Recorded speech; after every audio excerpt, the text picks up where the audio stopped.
Halo semuanya, selamat datang di channel yang tidak layak untuk dihina ini. Sebelum kita mulai, atur posisi santainya, bakar rokoknya, seruput kopinya, dan mari kita berhayal. Kita lanjut ke alur ceritanya. Pada saat ini, Hao Iwe terlihat sedang mondar-mandir sebelum berbaring tengkurap dan menutup matanya. Keenam mata di tiga kepalanya, mulai mendistribusikan cahaya ungu tipis saat memusatkan sejumlah besar aura energi spiritualnya. Long Hao Chen samar-samar bisa merasakan, bahwa ia saat ini sedang memasuki kondisi kultivasi. Seekor binatang buas memiliki kemampuan untuk melatih langsung energi spiritual mereka, hanya dengan memasuki kondisi kultivasi yang jarang terlihat. Mayoritas makhluk ajaib umumnya mengandalkan evolusi alami mereka, itu untuk meningkatkan kemampuan mereka. Hanya saja, karena Long Hao Chen tidak memiliki banyak pengetahuan tentang aspek ini, dia tidak pernah merasa kalau hal itu aneh. Segera setelah Long Hao Chen memasuki keadaan ini, langkah kaki tergesa-gesa bisa terdengar dari luar, dan pintu itu diketuk saat mengeluarkan suara tok-tok-tok. Apakah Long Hao Chen ada di sana? Ada perintah dari Kementerian Militer, agar dia segera datang untuk melapor, ucap seseorang. Kata-kata ini terdengar pelan, dan segera membangunkan semua orang yang baru saja memasuki kondisi kultivasi mereka. Long Hao Chen mengerutkan alisnya, dan melompat turun dari tempat tidurnya. Mengenakan pakaian militernya, dia menjadi sasaran tatapan orang lain. Membuat gerakan kecil dengan tangannya, dia berjalan ke pintu tempat tinggal mereka. Seorang prajurit yang mengenakan pakaian perang berdiri di pintu masuk. Melihat usia mudanya, dia memiliki ekspresi serius. "Halo, aku Long Hao Chen," ucap Long Hao Chen. Melihat pemuda di depan mata mereka, prajurit yang mengenakan pakaian bela diri sedikit terkejut, karena penampilan elegan Long Hao Chen dapat memberikan perasaan yang menakjubkan. Melakukan penghormatan kepada Long Hao Chen, ia kemudian menyatakan, "Tolong ikuti aku, Kementerian Militer memerintahkan kamu untuk segera datang untuk melapor," ucap seorang prajurit. "Siap," ucap Long Hao Chen. Meskipun Long Hao Chen tidak mengerti apa yang terjadi, dia memberi hormat kembali kepadanya. "Aku ikut denganmu," ucap Xi Er. Pada titik tertentu, Chai Er sudah tiba di sisi Long Hao Chen. Long Hao Chen mengungkapkan senyumnya dan menjawab, "Ini bukan apa-apa, kamu istirahat saja, aku akan segera kembali," jawab Long Hao Chen. Setelah mengatakan itu, dia berbalik sebelum mengikuti prajurit ini. Chai Er berdiri di sana sambil mengerutkan alisnya, ketika dia tidak bisa lagi mendengar suara langkah kaki Long Hao Chen lagi, dia kemudian menutup pintu tempat tinggal mereka. Duduk di tempat tidurnya, Sima Xian bergumam. "Untuk memanggil orang-orang begitu terlambat, Kementerian Militer benar-benar tidak tahu malu," gumam si botak. Lin Xin tersenyum dan berkata, "Mungkin itu untuk menghormati penampilan aku hari ini," celetuk Lin Xin. Di bawah pimpinan prajurit itu, Long Hao Chen menuju gerbang kota sekali lagi. Di tengah perjalanan, aroma yang sangat berdarah menyerang indranya, itu sudah jelas. Selama waktu singkat yang berlalu setelah mereka pergi, pertempuran di kota telah tumbuh semakin intens. Prajurit itu tidak membawanya ke garis depan, tetapi ke lorong setinggi 3 meter di belakang tembok kota, dan mengarah ke lantai 2. Karena tidak pergi ke menara gerbang kota sebelumnya, Long Hao Chen merasa dengan jelas bahwa sejumlah besar esensi magis dari setiap atribut telah hadir, dan saat ini terasa semakin panik. Melangkah ke menara gerbang kota ini, Long Hao Chen segera melihat pemandangan yang menakjubkan. Pertama-tama, dia melihat lebih dari 1000 penyihir, sihir tanpa henti dilepaskan di depan, sementara penyihir di belakang berusaha mengejar. 10 kelompok penyihir terus-menerus bersepeda dengan kemampuan sihirnya, dan serta sejumlah besar pastor dan guardian knight di depan mereka. Menatap pemandangan dari jauh, dia bisa melihat bahwa lingkaran cahaya besar yang terbentuk dari cahaya keemasan, kini telah menyelimuti bagian depan tembok kota eksorsis, dan tidak ada musuh yang bisa memanjat mereka. Tetapi kekuatan iblis utama ada di mana-mana dan dari semua tempat, sampai-sampai sekelompok musuh hitam terbentuk di udara. Gemuruh kekerasan berdering tak henti-hentinya, dan peluru cahaya meledak dengan panik, memberikan kerusakan hebat pada sisi pasukan tentara utama iblis. Itu mengejutkan Long Hao Chen, sampai-sampai dia benar-benar terdiam. Tidak peduli apakah itu di sisi manusia atau sisi iblis, semua orang tampaknya tidak signifikan di medan perang semacam ini. Tentara itu memimpin Long Hao Chen, berjalan lurus dan melewati pusat ruangan. Dengan sedikit lirikan, Long Hao Chen melihat bahwa Zheng Lingxin berdiri di sana, dan sedang memerintah yang lain. Zheng Lingxin memiliki wajah serius, matanya bersinar dengan dingin.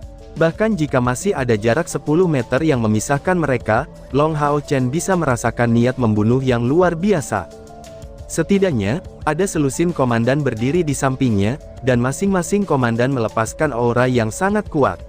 Mereka berada pada tingkat yang Long Hao Chen sendiri, yang berada di peringkat pertama dari tingkat kelima, itu tidak bisa dibandingkan dengan jenderal ini. "Lapor, aku sudah membawa Long Hao Chen bersama aku," ucap si prajurit. Prajurit yang memimpin Long Hao Chen meneriakkan beberapa kata ini dengan suara yang sangat keras, akibat suara ledakan di dekatnya terlalu keras, jika dia tidak melakukannya, dia akan kesulitan untuk mendengar suaranya sendiri.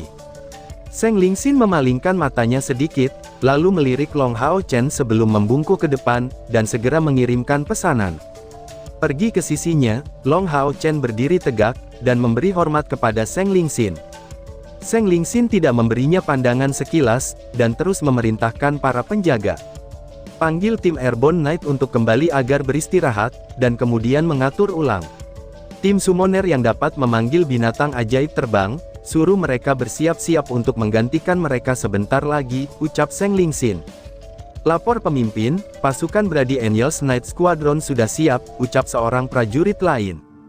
Lapor, Assassins of the Dark Knight sudah siap, ucap prajurit lain.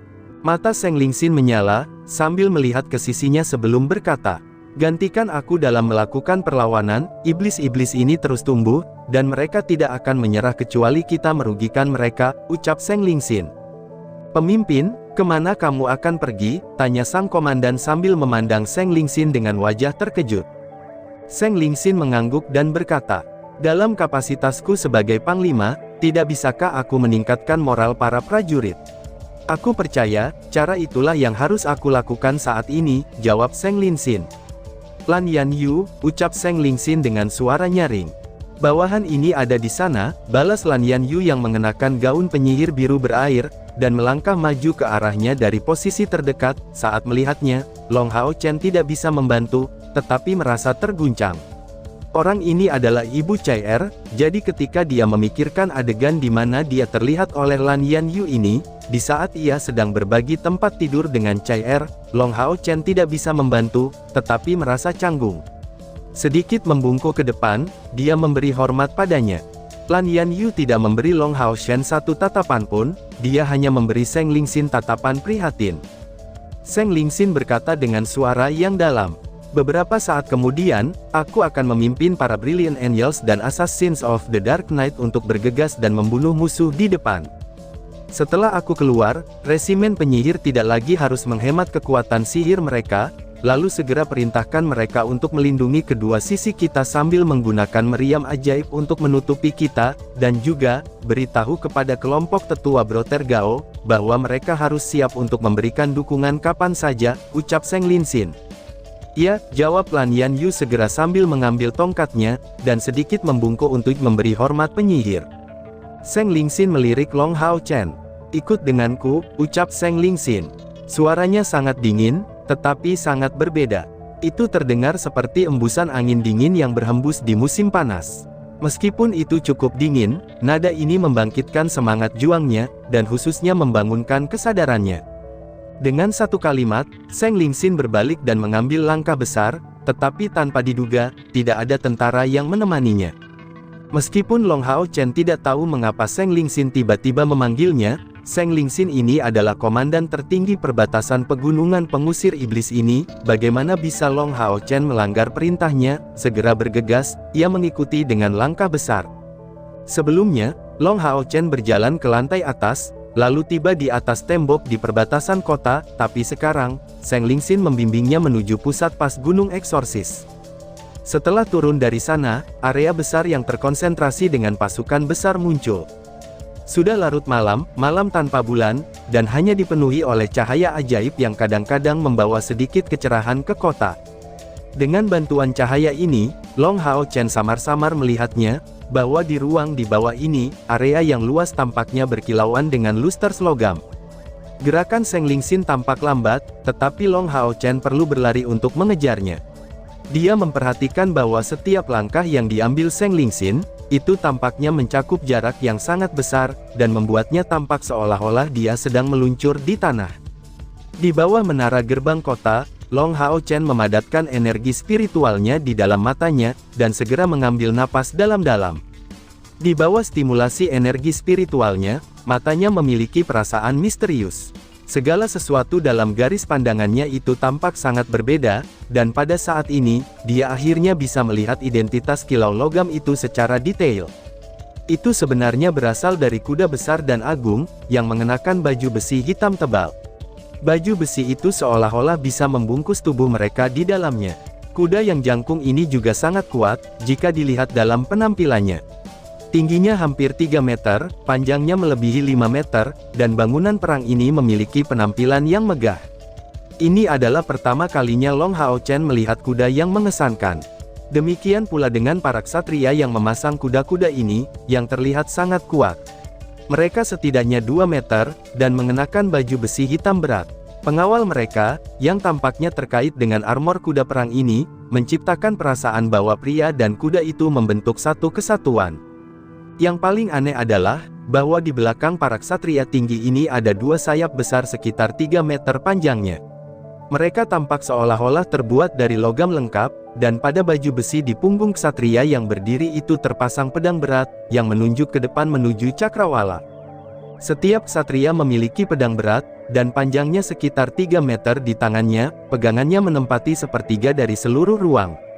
Lebih jauh lagi, sepertiga dari lebar 1 meter, dan 3 pola memanjang ke depan di kedua sisinya.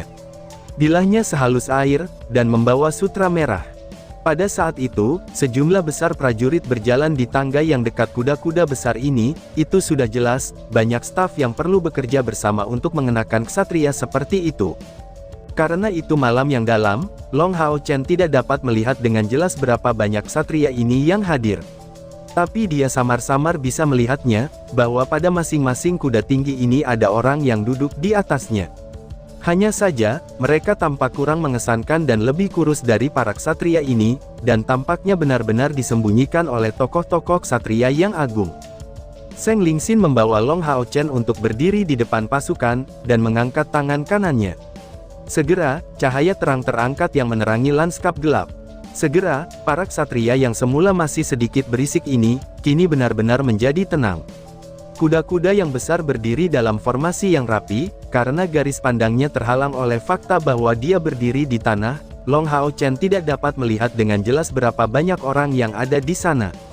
Angel dan Assassins of the Dark Knight yang brilliant, iblis yang buas sedang menyerang Exorcist Mountain Pass kita.